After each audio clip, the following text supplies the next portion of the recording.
من از فعالین کارگری بودم تا سال 58. من توی شهرهای مختلف ایران از جمله توی معدن طلا شرکت ایران ژاپن و گربه نشون جیب سازی، صنایع بسته‌بندی، شرکت الیاف، تو این کارخونه ها کار میکردم و به هر حال 58 6 فروردین 58 من به عنوان کمک پزشکی در واقع رفتیم سنندج، چون نوروز خونین کشتار کردن و تعداد خیلی زیادی زخمی بودن و بیمارستان ها در واقع احتیاج به خون و امکانات پزشکی جراحی احتیاج داشتن، به نیروهای کمکی و نیروهای متخصص برای اتاق عمل احتیاج داشتن و من همراه با چند تا آدم مبارزی که به هر حال با علاقه حاضر شدن بیان برای کمک، ما به سنندج رفتیم و به هیچ عنوان من فکر نمی کردم که سنندج بمونم، چون رفته بودیم برای 1-2 شب، ولی وضعیتی که بعد توضیح میدم پیش اومد و من متوجه یک سری وضعیت ها شدم و همین باعث شد بدون این که از قبل فکر کرده باشیم برای مدت حدود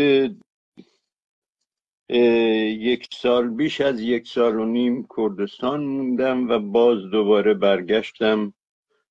تهران و تا وقتی که بیرون اومدم بازم کارخونه های مختلفی کار کردم و به هر حال مجبور بودیم که با اسامی دیگه‌ای زندگی بکنیم و کار بکنیم، چون به هر حال مشکل جدی داشتیم و رژیم هم میدونست که من سالها کردستان بودم و در واقع فعال جنبش اجتماعی تو کردستان بودیم و از این زاویه و اینکه به هر حال پرونده های زمان شاه هم دستشون بود که به هر حال سالهای 55 اومده بودن خونه پدری من دنبال من و از اون به بعد من دیگه زندگی مخفی میکردم. اون پرونده هم دست رژیم جدید بود و باز هم به اون پرونده اضافه شده بود کارهایی که بعداً کرده بودیم. ممنون. همین دیگه کوتاه. اگه سوال دیگه ای باشه بازم در خدمتم. ممنون از اینکه لطف کردین توضیح کوتاهی دارین و خودتون معرفی کردین برای رفقایی که تازه با شما دارن آشنا میشن. یک سوال عمدتاً چون بحث بر سر تشکیل شوراهای کردستان و تجربه شوراها بعد از انقلاب، بعد از 57 در واقع، اگه امکان داره، شما گفتین که 1 سال تونستین در کردستان بمونین، توی همون دوران بود احتمالاً فکر میکنم که شوراها تشکیل میشدن. آیا شما مستقیما نقش داشتین در تشکیل؟ گفتم که من تقریبا تا اواخر تابستون 59 کردستان بودم و توی دوره دوم شوراها تو شورای شهر و شورای محلات بودم، عضو شورای شهر بودم و به هر حال اون شورا هم با یورش جدیدی که توی اردیبهشت 59 رژیم جمهوری اسلامی با تمام قدرتش به کردستان و مخصوصا تو اون دوره به سنندج کرد. به هر حال جنگ 24 روزه سنندجم بودیم. بعد از اون ما منطقه کامیاران بودیم و بعد از اون رفتیم به سمت بوکان و در واقع مقرمون اطراف بوکان بود، ولی خودم من توی مهاوات زندگی کردم چند ماه و بعد دیگه به دلایل خاصی مجبور شدم که خاک کردستان رو ترک کنم و برگردم به تهران. جایی که توی تاریخ جامعه ما و به خصوص جامعه کردستان ثبت شده و آدم‌های متعددی راجبش نوشتن و از اون دوره صحبت کردن. نوشته‌های متعددی رو من دیدم، ولی به هر حال من فکر میکنم که بخش مهمی از نوشته‌هایی که من توی این 2-3 روز خوندم اغلب فکر میکنم که ایدئولوژیک و در عین حال سازمانی راجع به اون دوره صحبت میشه، ولی به هر حال به نظرم یه خورده ما برای باز کردن یا در واقع بازنمایی اون دوره احتیاج به یک خورده به عقب برگشتن قبل از سال 50 نوروز خونین بریم که بتونیم یه مقدار دقیق‌تر راجع به اوضاع احوالی که پیش میاد درک بهتری پیدا بکنیم. به هر حال ما به جنبش خیزشی که توی سال 57 بود، خب از نظر من هیچ انقلابی صورت نگرفته، قدرت سیاسی دست به دست شده، ولی اینها بحث‌های نظری و تئوریکه. اون واقعی که اون دوره رخ میده بعد از در حقیقت شب شعر کلوپ آلمانیا و ادامه اون شب و شعرهای کلوپ آلمانیا در واقع توی دانشگاه صنعتی بود که قرار بود یه شبی، من خودم حضور نداشتم ولی رفقای من که حضور داشتن همون روز بعدش راجع به اون جریان صحبت کردن. به هر حال تا دیر وقت بیازین مسئول اون جلسه بود و علاوه رئیس دانشگاه اون موقع و اینها مانع حضور سعید سلطانپور روی سن شدن. تا دیر وقت، یعنی پاسی از نیمه شب گذشته بود، بالاخره سعید سلطانپور اومده بود روی سن و گفته بود راستش من نه تصادف کردم نه هیچی، من اینجا حضور داشتم ولی آقایون به من اجازه نمیدادن که روی سن بیام. و اون روز به هر حال دم صبح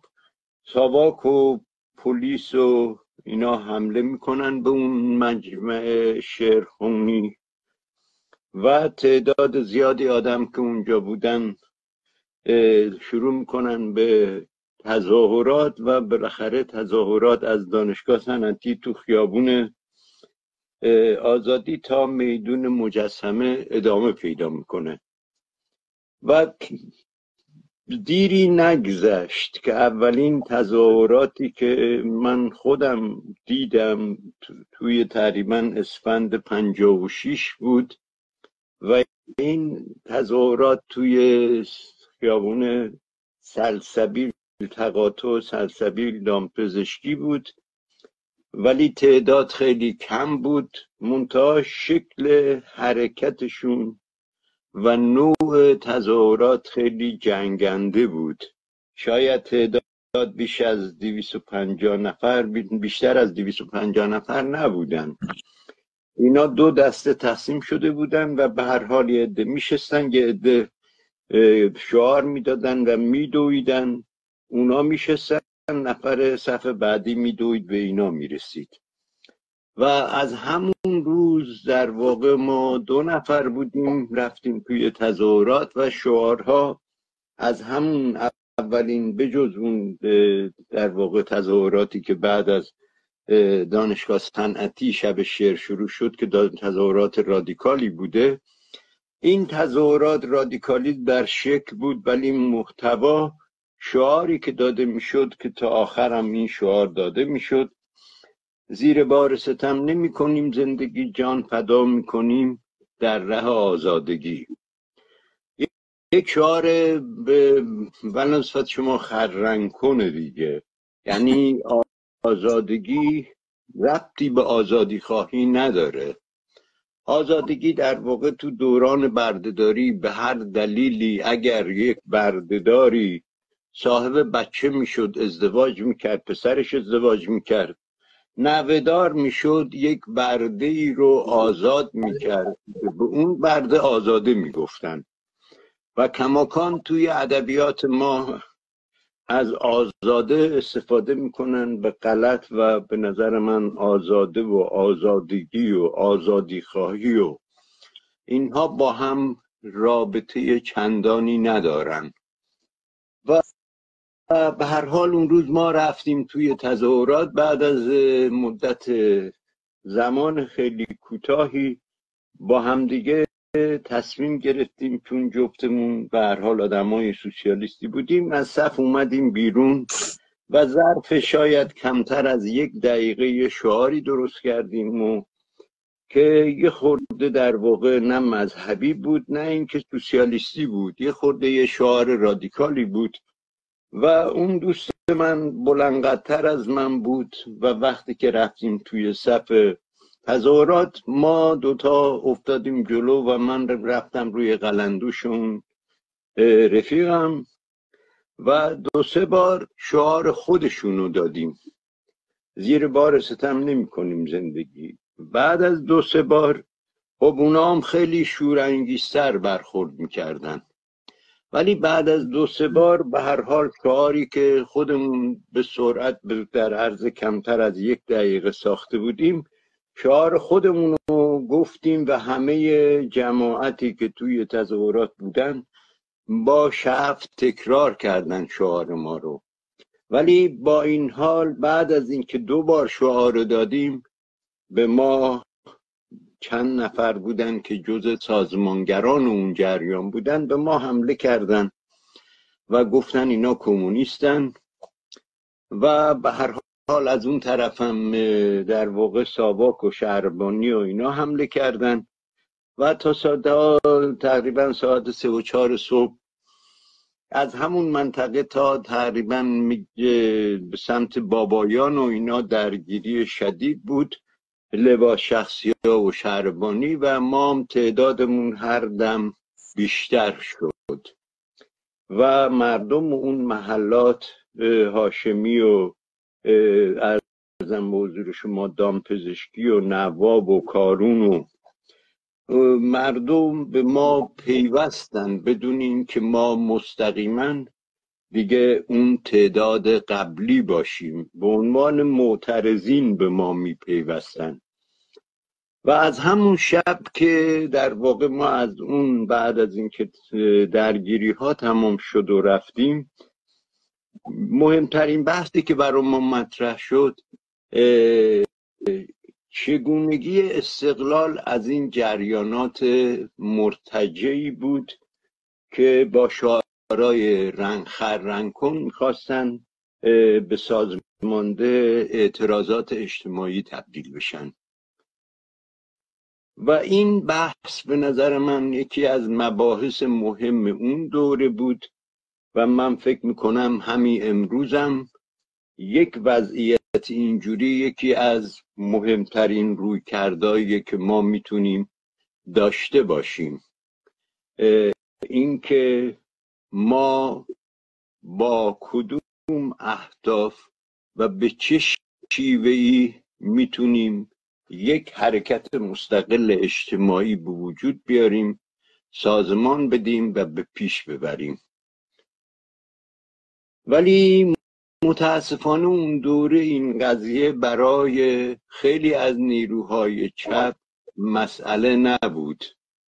و همون روزا ما با یک سری از جریانات مختلفی که ارتباط داشتیم، جریانات سیاسی، اونا فقط یک شعفی داشتن از اینکه داره انقلاب میشه و از نوروز 57 این شور و شعف توی هوادارا و اعضای یک سری جریانات به وجود اومده بود و بدون اینکه به آینده این وضعیت نگاه بکنن فقط بی‌دریغ میخواستن از هر گونه تحولی که منجر به سرنگونی میشه دفاع بکنن. با این مقدمه کوتاه برمیگردیم به کردستان، به سنندج. اون دوره توی کردستان از جمله توی کرمانشاه و سنندج و اینها، چون ما نیرو داشتیم، رفقای ما بودن، بحثی که داشتیم ببخشید، بحث در واقع استقلال حرکت‌ها و سازماندهی یک حرکت مستقل توده‌ای بود که این از همون در واقع نوروز 57 به بعد این موضوع ما بود و ما همه جا تلاش داشتیم که بتونیم صفوف مستقلی از توده ها و خودمون رو به وجود بیاریم و زیر چتر جریان مرتجع اسلامی به هیچ عنوان نریم. شاید یکی از علتاش این بود که ما این جریانات اسلامی رو به خوبی میشناختیم و به هر حال من دوره نوجوانی که سن و سالی نداشتم با انجمن حجتیه کار میکردیم و اونجا دستور حمله به خونه‌های بهائی‌ها رو میدادن و همین موضوع باعث شد که ما برای همیشه با اسلام و اسلامگرایی و خداوند و الله و همه اینا خداحافظی بکنیم و متوجه شدیم که یک ارتجاع تاریخی از همون سالهای 46 به بعد در واقع داره تلاش میکنه برای قدرت و به هر حال به نظرم این که اتحاد داشتیم و اینا، به نظرم تو این بحثا به اینا میرسیم رفیق عزیز، که به هر حال خب وقتی که یک عده‌ای دنبال مثلا این جریان اسلامی افتاده بودن، اینها به طور واقعی رفتاراشون با ما هم تغییر میکرد و به هر حال توی همین رابطه ها بود. توی پاییز 57 یکی از برادرای من که اون موقع هم معلم بود، هم این که درس میخوند دانشگاه سنندج، این یک روزی اومد تهران و راجب یک تظاهراتی که از جریانات مذهبی خودشو جدا کرده بود با شور و شعف فراوان راجبش صحبت کرد و جریان به این شکل در واقع توضیح داد اون دوره و بعدها باز من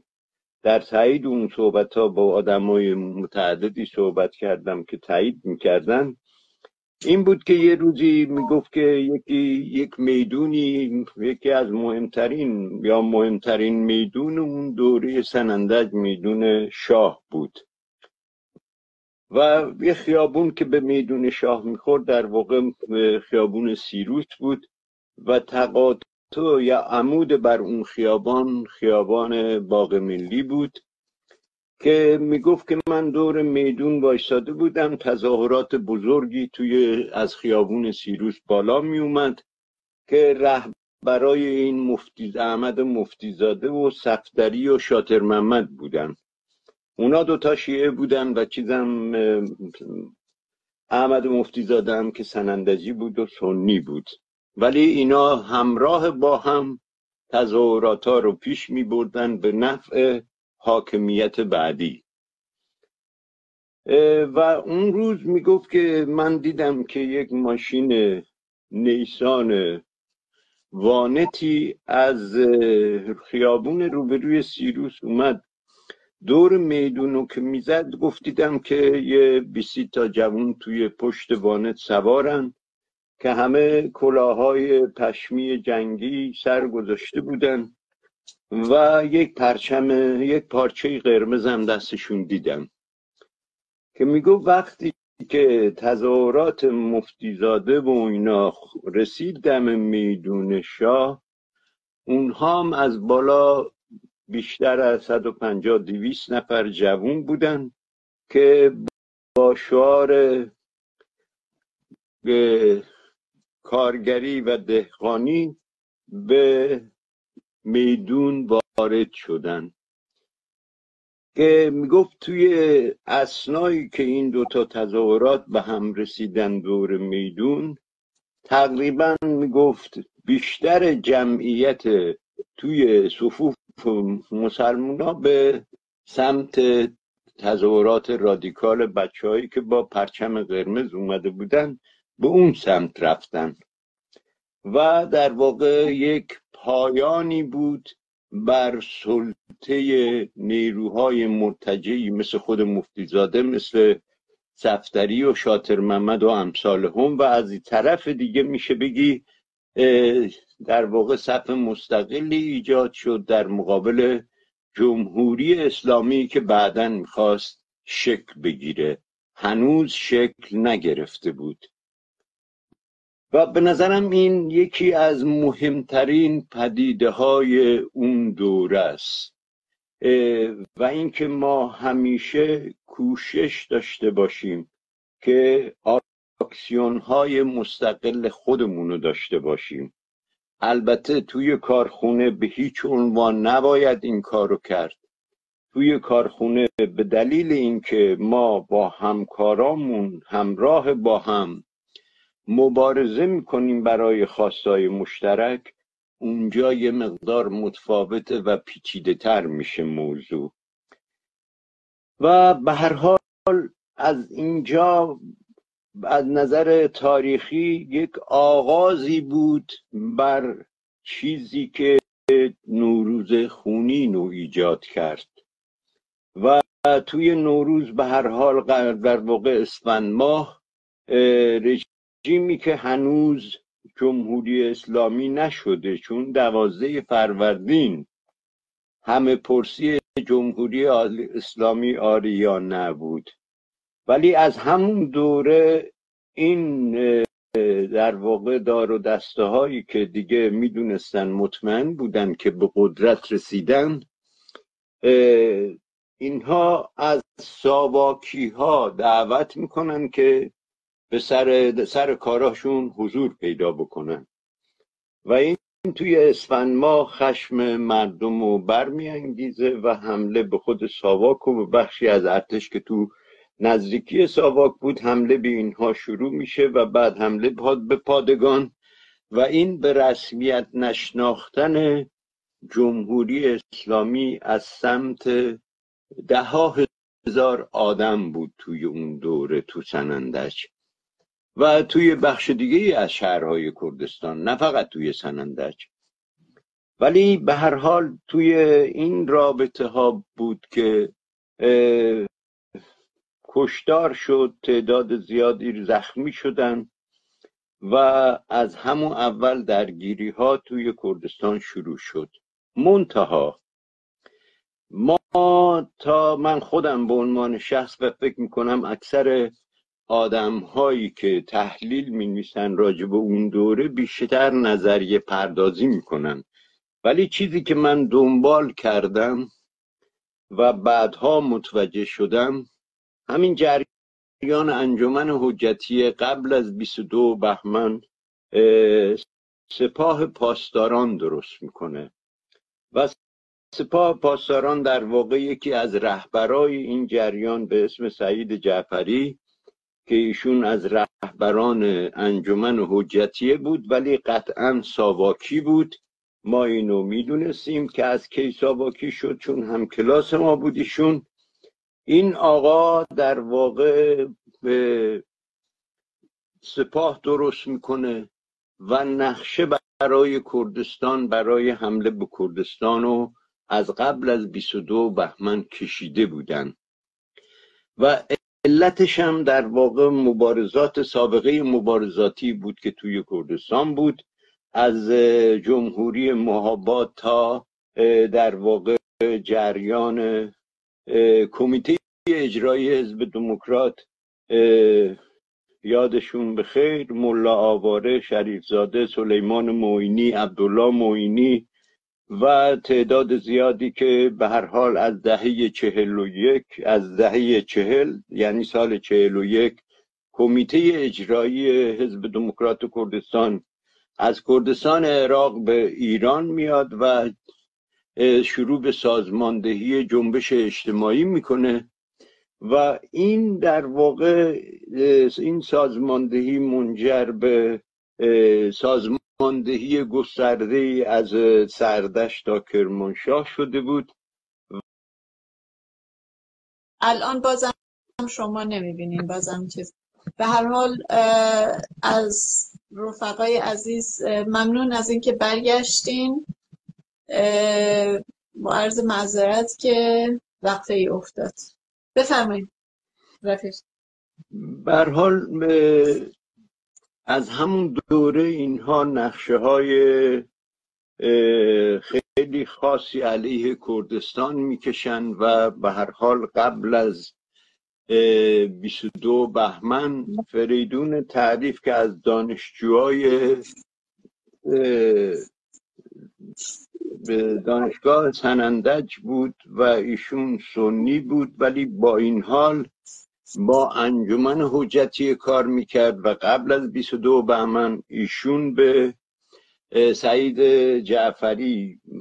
فرمانده سپاه کردستان میشه و فریدون تعریف مسئول سپاه کردستان، یعنی سعید جعفری مال غرب کشور میشه و ایشون هم فرمانده سپاه کردستان میشه. و به هر حال درگیری که بعداً بین صفدری و شاطر محمد و مفتیزاده پیش اومد، سازمانگر اصلیش اینها بودن و این موضوعات تا سالها پیش برای ما مجهول و مبهم بود و خبر از خیلی از این مسائلی که امروز خدمتتون خیلی مختصر عرض کردم. سازماندهی اصلی میشه یه بار دیگه تکرار کنین؟ 2 نفر که بودند دقیقاً ببینید، حالا در ادامه هم چون اینا رو توضیح میدیم، به هر حال سعید جعفری جز بنیانگذاران انجمن حجتیه بود که بنیان انجمن حجتیه تو مشهد بود، ولی از طریق مشهد به یک سری شهرها از جمله قم و کرمانشاه و اهواز و شهرهای دیگه رفته بود. و سعید جعفری سال 50 48 49 وارد ساواک شد و از اون دوره با صیاد شیرازی و قرنی و امثال هم ارتباط نزدیک داشته. صیاد شیرازی در مورد سعید جعفری خیلی نوشته و به هر حال این پسر جوونی بود که از سالهای 50 به بعد ایشون هر 5 شنبه توی پادگان سال آباد و شماره 2 همین آقای سید شیرازی براشون سخنرانی میذاشته درباره مسائل اسلامی. به هر حال ایشون سپاه پاسداران غرب کشور رو درست میکنه و بعدها توی قبل از 22 بهمن یه سفری میکنن به سنندج، با فریدون تعریف میشینن و احتمالاً اون دوره، نه احتمالاً حتما صفدری و چیزم بودن، شاطر محمد و اینا. و به هر حال فریدون تعریفم اون دوره میاد با انجمن و حجتیه و ایشون هم در واقع از طرف همین انجمن و حجتیه به فرمانده سپاه کردستان تبدیل میشه و این مسائل قبل از 22 بهمن اتفاق افتاده. و حالا این که من اینا رو بعداً دنبال کردم و شاید مثلا صدها سند راجبشون پیدا کردم که اسناد مال خود جمهوری اسلامیه، نه اینکه کسی دیگه ای نوشته اینا رو. و به هر حال 6 نوروز که ما برای کمک پزشکی اومده بودیم، روز 7 نوروز 58 صبح زود طالقانی اومد بیمارستان توحید و محافظای طالقانی 3 تا جوون بودن که فرموندهشون همین سعید جعفری بود و اتفاقا اون دوره توی لیست ساواکیا اسم جناب آقای سعید جعفری هم بود و به هر حال من رفتم به جانم جناب سعید آره یعنی راستش با فوش دادن که این به نظر من یه آدم جنایتکاریه آره که به یعنی اصلا نظر لایق من این اصلا مهم اینه که فعالیتی که اینا کردن آدما به دقت دنبالش بکنن بشناسنش. به بله. هر حال ایشون یه سردسته محافظین طالقانی بود که من رفتم به طالقانی گفتم آقای طالقانی محافظای شما که تهشون باد میده این که ساواکی تشریف داره. خب اونم ما همدیگر رو خیلی خوب میشناختیم از قدیم هم کلاس بودیم و در این حال اونم خب میدونست دیگه جبهه ما سالهاست تغییر کرده و هیچ مناسباتی با هم دیگه نداشتیم که طالقانی هم گفت که ما خودمون فرستادیمشون تو ساواک. بعدها طبق اسنادی که بعدها منتشر شده من تازه فهمیدم که اون روز در واقع طالقانی رو هوابرد میکنن تو پادگان سنندج و سعید جعفری جز فرمونده های سرکوب توی پادگان سنندج که همون روزا به اون برادرایی که با این بودن فکر کنم دقیق نمیدونم 2 تا یا 3 تا برادر بودن به اسم اشک تلخ که یکیشون همون روز کشته شده بود و احتمالاً یکی از اونایی که با سعید جعفری بود اونم برادرای اشک تلخ بود که اینها از پادگان سنندج اومده بودن بیمارستان توحید سنندج بله. و در واقع اینجا مبنای نقشه های شومی بود که ساواک جدید که جمهوری اسلامی بود با هم نقشه هایی کشیده بودن علیه مردم و کردستان و توی نوشته های اون دوره اینا وقتی که راجب ماها راجب جریانات مخالف جمهوری اسلامی صحبت میکنن طوری مینویسن که ما مثل این که خارجی هستیم آقای سعید جعفری مالک کردستانه یا طالقانی و امثال هم مالکین اون ولایتن. یعنی خب این نگاهی که وجود داشته نگاه تمامیت خواه ساواک از همون لحظه اول و قبل از 22 بهمن توی رژیم جدیدم عمل میکنه و این ربطی به نظر من زیاد به شیعه‌گری و سنی‌گری و اینا هم نداره. اینا از تمام امکانات برای سرکوب استفاده کردن و به هر حال میگم اسناد زیادی وجود داره که متاسفانه اون موقع ها ما کمتر این وضعیت ها رو به این شکلی که امروز میگم میدونستیم و من تا اونجایی که متوجه شدم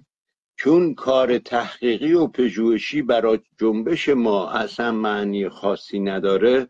کمتر آدما این مسائل رو دنبال میکنن. ولی از همون روز 7 فروردین وقتی که این قضایا پیش اومد و بعد از ظهرش یا همون صبح قبل از ظهر بنی صدر و بهشتی و طالقانی و عرضم به حضور شما سگ و گربه و شغال اومدن سنندج و اونجا برای مذاکره و آتش بس و به هر حال قول تشکیل شورای شهری داده میشه و مدت زمانی که طبق بحثای رفیقم یوسف اردلان در واقع میگه چون ایشون هم عضو شورای شهر اولیه بود که فروردین 58 انتخاب شد زماندار شورایی که قراره به عنوان نماینده مردم با رژیم همکاری داشته باشه و سازمانده یک سری مسائل توی کردستان بشه زمان 6 ماهه براش تعیین کردن و اینم باز من بعدها شنیدم بعدها خوندم و اونجا متوجه شدیم خب در واقع حتی پذیرش اون وضعیت اجتماعی و پذیرش شورام زمانداره برای 6 ماه یعنی بعد از 6 ماه ما میخوایم نابودتون بکنیم و اینها همه اسنادش و اشکال مختلفی وجود داره ولی اون شورایی که در واقع شورای 11 نفره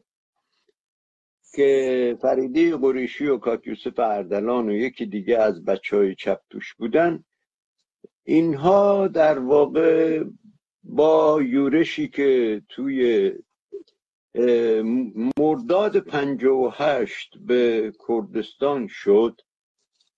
و فرمان حمله‌ای که خمینی داد و دستور جهاد داد خمینی، و این دستور جهاد در واقع پایان اون شورا هم بود و توی اون دوره مبارزات گسترده‌ای صورت گرفت. ولی به زعم من اون شورا به منزله شورا نتونست عمل بکنه، چون در واقع این شورا از روزی که انتخاب شد تا روزی که جمهوری اسلامی 28 مرداد خمینی فرمان جهاد داد، نتونست مردم و دور همدیگه جمع بکنه و توضیحی بده که شورا چی کار میکنه برای این شهر و مردم چه وظیفه‌ای دارن در مقابل شوراها. و از این منظر میشه بگی یک تشکلی بود که 11 نفر انتخاب شدند و در این حال این 11 نفر از یک طرف با مردم ارتباطی نداشتند، ولی از طرفی با رژیم یک رابطه‌ای به عنوان نمایندگان مردم با رژیم داشتند.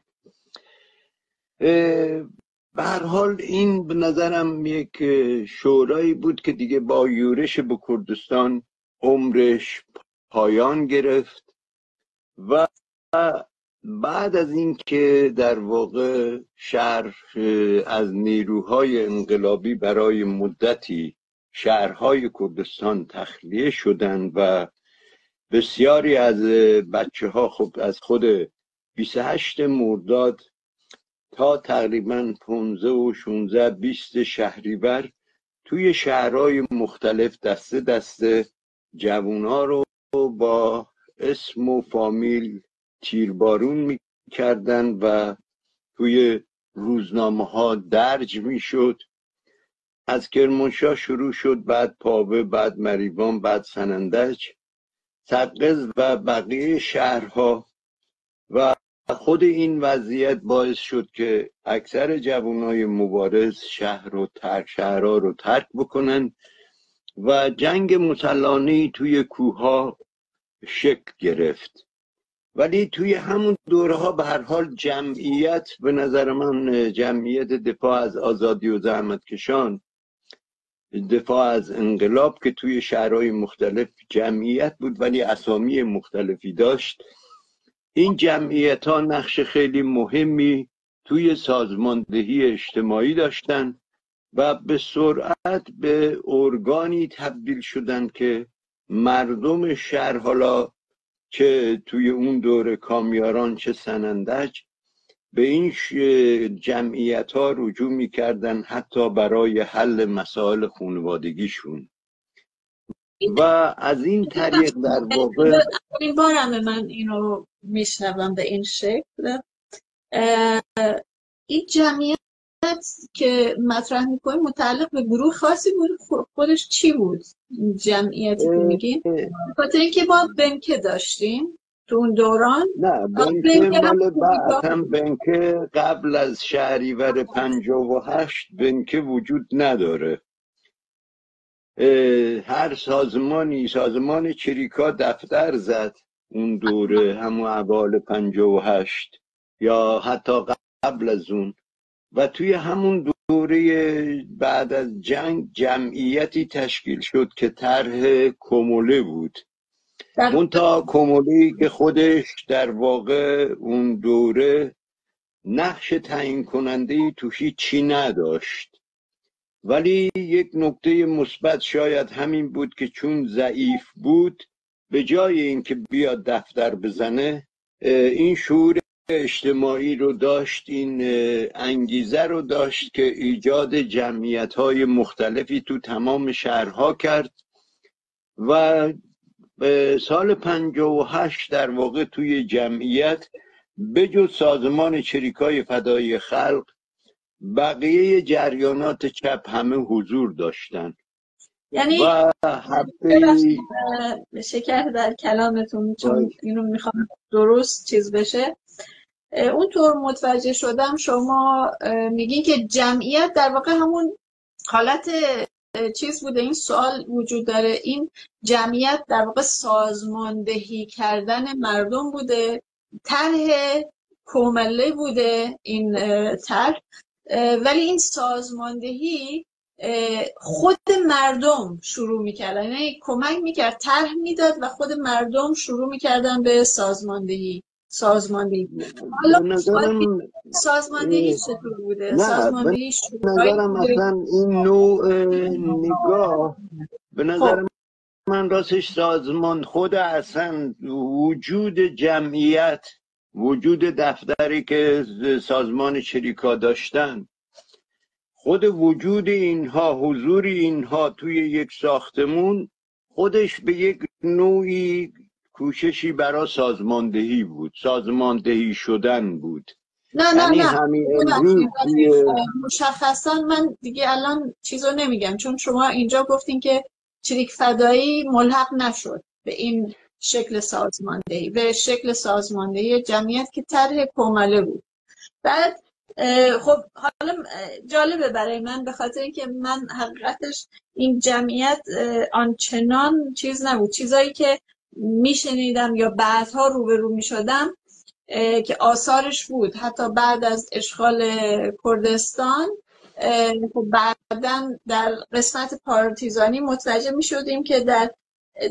دههای مختلف هنوز اون سنت شوراها تحت نظارت کومله وجود داشت. یعنی کومله تشویق میکرد به مردم اون شوراهای خودشونو داشته باشن و خودشونو سازماندهی بکنن برای حل مشکلاتشون. در واقع یه حالت گاورن یا همون حالت استیت، حالت چیز داشته باشن. بعد این جمعیت، سوال من اینه، این جمعیت که شما میگین آیا منظورتون همونه یا متفاوته؟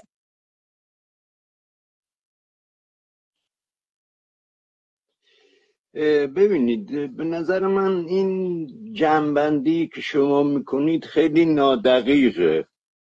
یعنی سوالمه در رابطه با سوال شماست دارن. در رابطه با نظر من توی اون دوره شورای شهر به طور عمومی مطرح شده بود و نمیتونیم بگیم که بنیان نظریه شورا مال یک جریان معین بود. شما خودتون گفتین، من اینو چیز کردم چون خودتون قبلتر یکی دو نه، من بحث شورا بالاخره مثلا از شورای شهری که فروردین 58 انتخاباتش بوده، خب یوسف رفیق عزیزم، یوسف اردنان یکی از اعضای اون شوراست و تنها کسیه که طرفدار کومله است، کومله‌ایه و توی اون شورا هست.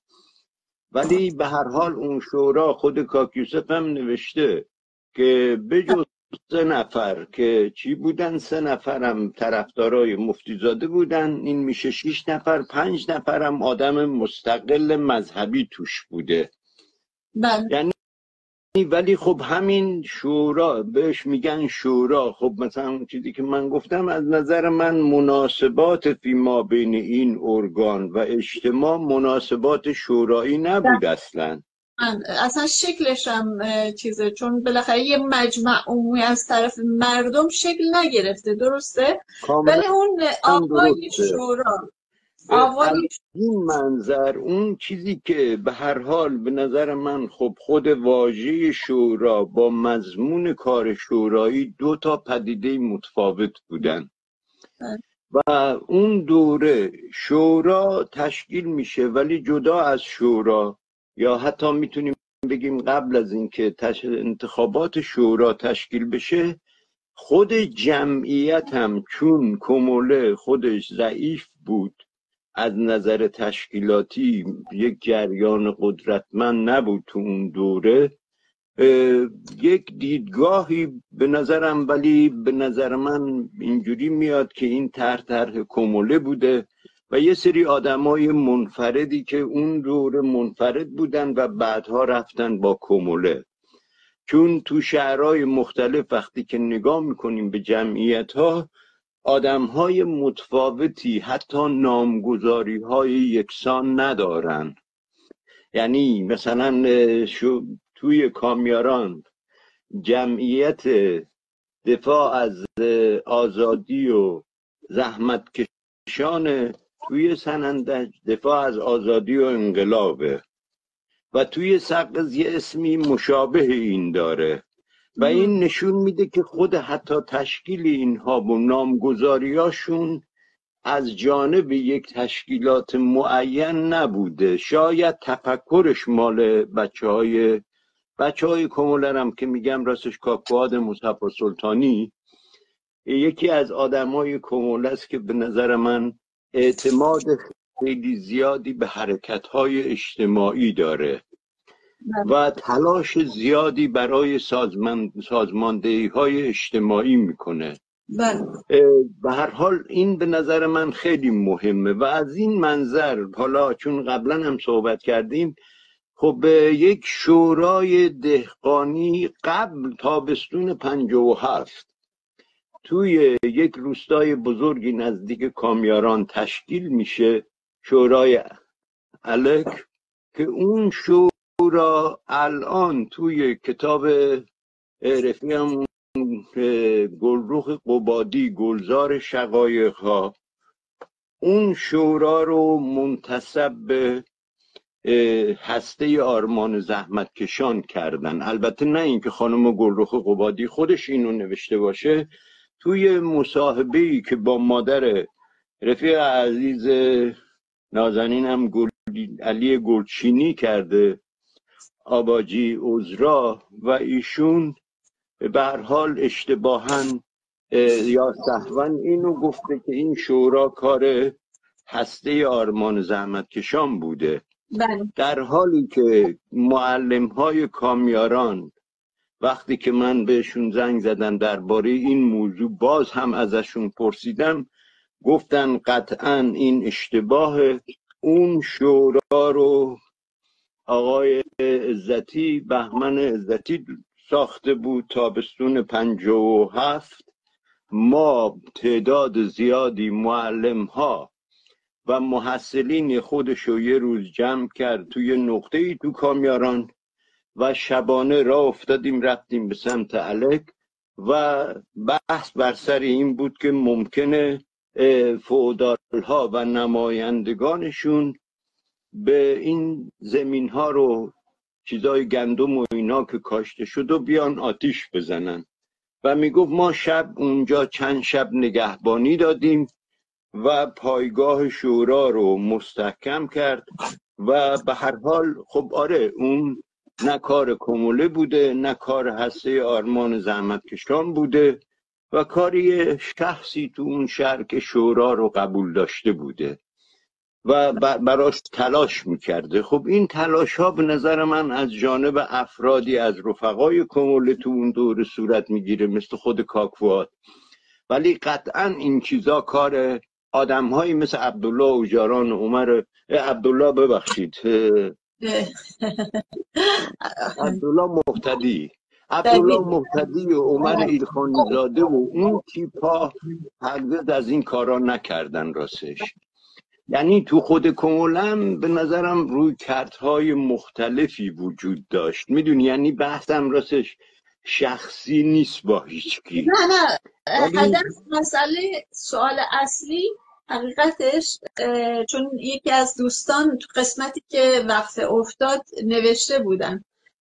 بیشتر چیزی که برای همه الان در حال حاضر مطرحه اینه که ضرورت تشکل اونطوری که لازم بود حس می شد و اقداماتی شد و بهترین شکل تشکل رو شورا در نظر داشتن، یعنی شکل شورایی. حالا درستم پیش نرفت، بیشتر حالت اونطور که نه مجمع عمومی در سطح شهر شکل گرفت که مستقیم مردم شرکت داشته باشن، به این شکل نبود، ولی کمیته هایی به نام بنکه در هر محله شکل گرفت که نشأت میگرفت از همین شورای شهر. اینو اگه میشه اینو توضیح بدیم. یعنی کمیته هایی که میگی، کمیته ها با بنکه ها باز مال دو دوره متفاوتن. بله. ما یه دوره ای داریم مربوط به قبل از 22 بهمن میشه که کمبود نفت و آذوقه و این چیزها وجود داشت و تمام محلات توی سنندج از قرار معلوم کمیته هایی درست میکنن برای توزیع ارزاق عمومی و نفت و این چیزها که به خاطر حکومت نظامی ها و وضعیت هایی که به وجود می اومد. و بنکه ها از بعد از حمله 28 مرداد از پاییز 58 شروع میشه و شورای محلات هم تو همون دوره به وجود میاد که به اونم اگه بخواید اجازه بدید به اونا میرسیم. ما الان تاریخی من دارم سیر حرکت ها رو میگم. بفرمایید. ببخشید. به هر حال مثلا اون چیزی که تو این رابطه میگیم، خب حالا به هر حال آقای اسعد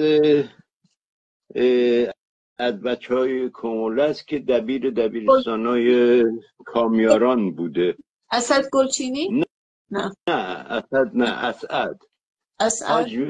اسد حاج. به هر حال ایشون خب توی اون شورای الک که میگیم بارها توی جلساتشون شرکت کرده، ولی خب خودش، من چند تا مصاحبه با ایشون دارم، اونجا خودشون اعلام میکنه که میگه که ماهارم دعوت میکرد به جلسات شورای الک و اونجا خود دهقانها با نمایندگان فئودالا مجادله میکردن، بحث میکردن و تصمیم گیری میکردن. خب اون یه نوعی از شورا اونجا به وجود میاد که همه جا به وجود نیومد به نظرم. به هر حال ولی توی بعد از در واقع اون شورا، اون جمعیت هایی که بود، خود جمعیت ها از روزای اولی که تشکیل شد توی فروردین ماه 58 تعداد خیلی کمی می اومدن، ولی رفته رفته این در واقع کمیته، این جمعیت به تعداد هر روز تعداد بیشتری از مردم رجوع می کردن و تقریبا میشه بگی شبانه روزی بچه ها اونجا بودن، رفقای زیادی بودن و تو هر زمینه ارباب رجوع هر کاری داشت کمک میکردن که مشکلاتشون رو حل بکنن. و بالاخره توی قبل از یورشی که رژیم جمهوری اسلامی به مریوان بیاره، یک وضعیتی تو شهر سنندج به وجود اومد که این وضعیت رو در واقع مفتیزاده و اون موقع قادری امام جمعه سنندج بود، اینها به وجود آوردن. اون دوره فکر کنم حدود 1 ماه و نیم قبل از شهریور یا 2 ماه قبل از شهریور بود که اینا شایعه کرده بودن که حمله میکنن به دفتر سازمان شریکا و جمعیت و اینها رو، این ساختمون ها رو تسخیر میکنن و پایان میدن به جریانات مخالف جمهوری اسلامی در اصل. که به هر حال توی اون دوره ما یک شبی جمعیت جلسه ای برگزار شد و صبح جلسه بر مبنای جلسه، بحث بنیادی جلسه این بود که آیا ما به نفعمونه که با اینا درگیر بشیم یا نه بهتر اینه که به یه شکلی بتونیم موضوع رو مسالمت‌آمیز حل کنیم و نذاریم به درگیری کشیده بشه. و بالاخره نتیجه این شد که ما در عین حال با توجه به نقشه شومی که اینا دارن، یه تعداد از جوانایی که اون روزا توی جمعیت حضور فعال داشتن، یه تعدادی از این بچهای جوانی که شور و پتانسیل وافری داشتن اینها رو مسلح بکنیم، ولی اسلحه هاشون رو پنهان حمل بکنن و دیدیم داره جدی میشه. خب جمعیت سنگربندی کردیم، پشت بوم جمعیت و سنگرهای متعددی دورا دور چیده شد از کیسه های شن و خاک و اینها. و اون روزا حدود مثلا شاید 150 تا جوان شبا می اومدن و توی اون محلات بزرگی که اون منطقه جمعیت و اینا بود نگهبونی میدادن که حمله ای صورت نتونه بگیره. و تقریبا مثلا حالا شبی 3 شیفت نگهبونی میدادن جوونا و توی هر شیفت که می اومد خب ما تو جمعیت اون شبا جز جریاناتی بودیم که بچه ها رو مسلح میکردیم. یادش بخیر این رفیق عزیزم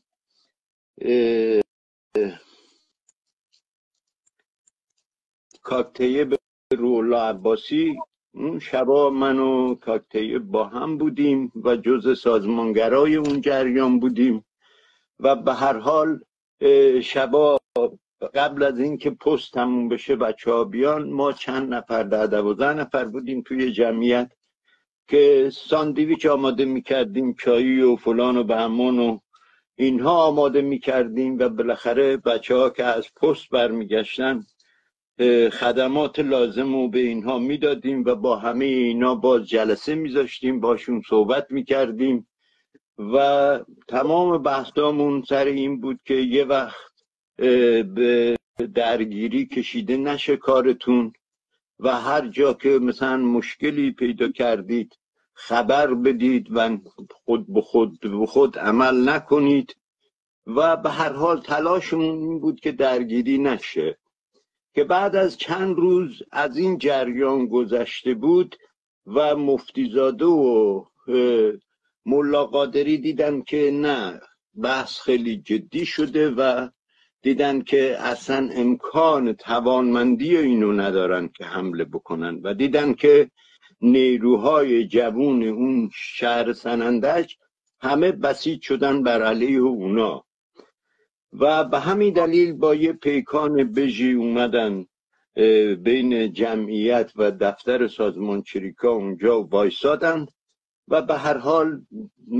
چند نفر رفتن با اینا تو ماشین، 2 نفر از بچه ها رفتن، یکی از طرف جمعیت یکی سازمان چریکا و با اینا مذاکره کردن و به اون موضوع پایان داده شد.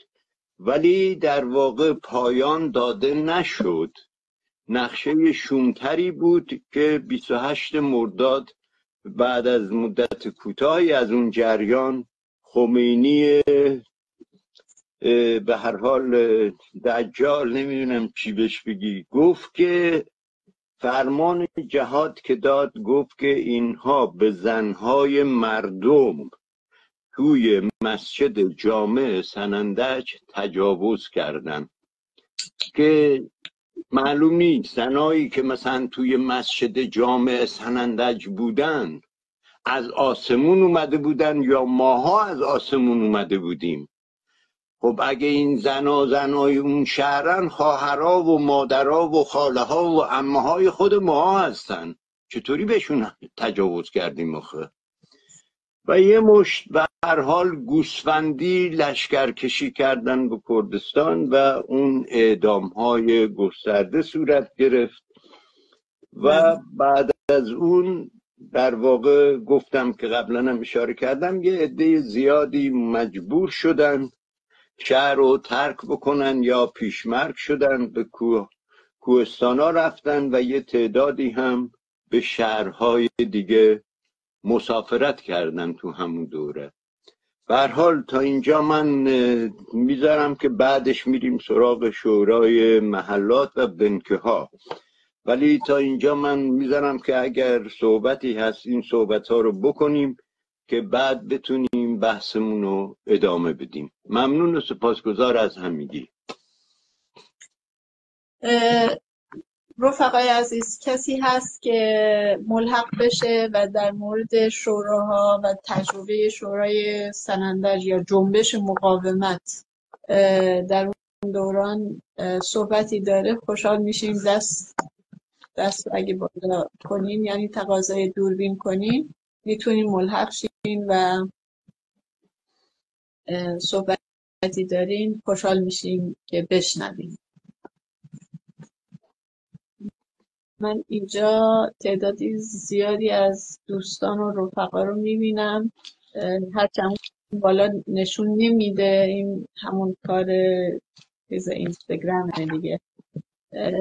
ولی اینجا تعداد زیادی از رفقا و دوستان حضور دارن. عزیزان اگه بحثی دارین برای تکمیل در این مورد لطف کنین. خب